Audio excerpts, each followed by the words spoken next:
Voter के pass right two elect है, वैसे ही राइट टू रिकॉल भी होना चाहिए। अगर देश का मतदाता अपने नेताओं को हायर कर सकता है, तो वो नेताओं को फायर करने की शक्ति भी उसे मिलनी चाहिए। सपना चाहिँ इन्डियाले देख्यो तर पुरा नेपालले गर्छ कि क्या हो? सरकार दुईटियाइको छ, संख्या घट्ला अथवा सरकार बहुमतमा रहन्छ, संख्या घट्ला अल्पमतमा पर्ला भन्ने कुराको पर्वाह नगरिकन राष्ट्रपाले जन्मदेखि आफ्नो विधानमा स्थापित गरेको राइट टु रिकलको व्यवस्थालाई यसपटक कडाइका साथ लागू गर्नेछ।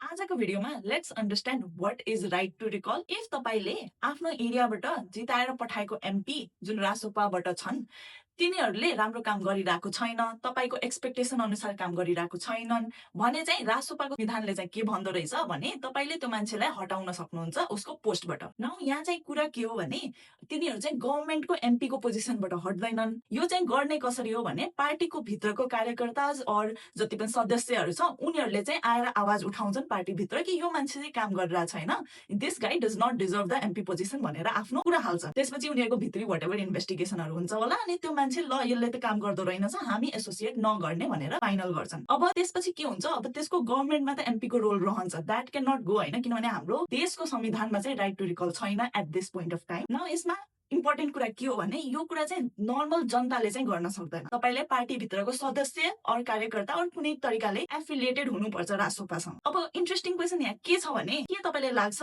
यो जुन नयाँ गभर्नमेन्ट छ यिनीहरूले यस्तो खालको प्रावधान नेपालको संविधान भित्र पनि ल्याउँछ कि के तपाईले लाग्छ पछि गएर नर्मल जनताले पनि यो मान्छेले त काम गरेन यसलाई हटाउनु पर्छ भन्ने आफ्नो कुरा राख्न सक्छ होला कि, र यस्तो भयो भने राम्रो होला कि नराम्रो होला? तपाईको विचार के छ यसमा?